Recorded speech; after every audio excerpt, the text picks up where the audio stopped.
अस्सलाम वालेकुम and welcome to ease learning. आज हम Oxford world watch history book 2 का यूनिट नंबर 7 करेंगे, the beginning of Mughal empire, जिसका आज का हमारा टॉपिक है the collapse and the restoration of the Mughal empire under Humayun. किस तरह से मुगलिया सल्तनत हुमायूं के पास से गई और फिर किस तरह उसने वापस इस पर कब्जा हासिल किया। पहला मुगल एम्पायर का नाम बाबर था और उसके सबसे छोटे बेटे का नाम हुमायूं था। जब बाबर का इंतकाल हुआ तो हुमायूं को ये सल्तनत मिल गई थी, लेकिन ये अपने वालिद की तरह जो है वो काबिल जंगजू नहीं था और उसको बार बार अपने दुश्मनों से लड़ाई का सामना करना पड़ रहा था, यानी वो सही से हैंडल नहीं कर पा रहा था अपने दुश्मनों के साथ। हुमायूं को सबसे ज़्यादा खतरा शेर शाह सूरी से था।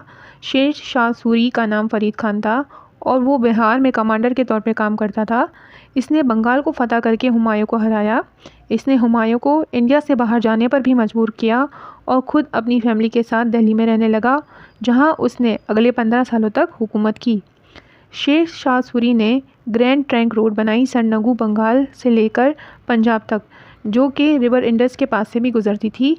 बाद में मुग़लों ने इस रोड को और बड़ा कर दिया और उसको काबुल अफ़गानिस्तान तक पहुंचाया।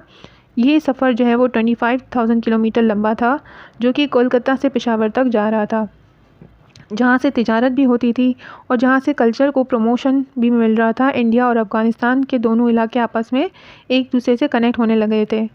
इसके पास यानी शेर शाह सूरी के पास ज़बरदस्त मिलिट्री थी, जिसकी वजह से वो अपनी हुकूमत को मजबूती से चला रहा था, बिल्कुल वैसे ही जैसे कि पहले मुग़ल हुक्मरान बाबर ने चलाई थी। हुमायूं का इंडिया आना मुश्किल था।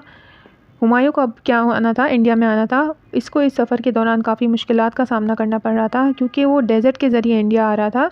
इसी दौरान उमरकोट में इसका बेटा अकबर पैदा हुआ। उसके बाद हुमायूं ने काबुल पर कब्ज़ा हासिल कर लिया। जब शेर शाह सूरी की हुकूमत कमज़ोर थी जिन इलाकों में, वहाँ पर उसने अपना कब्ज़ा हासिल कर लिया था और उसने फ़ैसला किया कि वो अपने इलाके वापस हासिल करके रहेगा। अब वक्त था कि वो किसी काबिल बंदे को ये ज़िम्मेदारी दे, और उसका नाम क्या था? बहराम खान था। फिर जंग होती है सर हिंद की, जिसमें मुग़लों को फ़तह मिल जाती है और हुमायूं को इसकी हुकूमत दिल्ली में वापस मिल जाती है। इसने फिर नॉर्दर्न इंडिया का भी इलाका फ़तह कर लिया था। हुमायूं का इंतकाल सीरियों से गिरकर हुआ था। फिर उसके बाद उसके बेटे, जिसकी नाम अकबर था, और उसने 13 साल की उम्र में मुगलिया सल्तनत की कमान संभाली। अब हमारा नेक्स्ट टॉपिक है the significance of Humayun rule. क्या नोटेबल इम्पोर्टेंस है, क्या चीज़ नोट करने वाली थी हुमायूं के रूल के बारे में।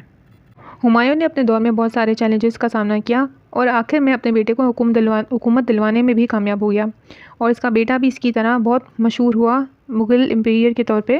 हुमायूं ने पर्शियन कल्चर और लैंग्वेज पर भी काम किया, साथ ही इसने इंडियन कल्चर, आर्ट और म्यूज़िक पर भी बहुत काम किया।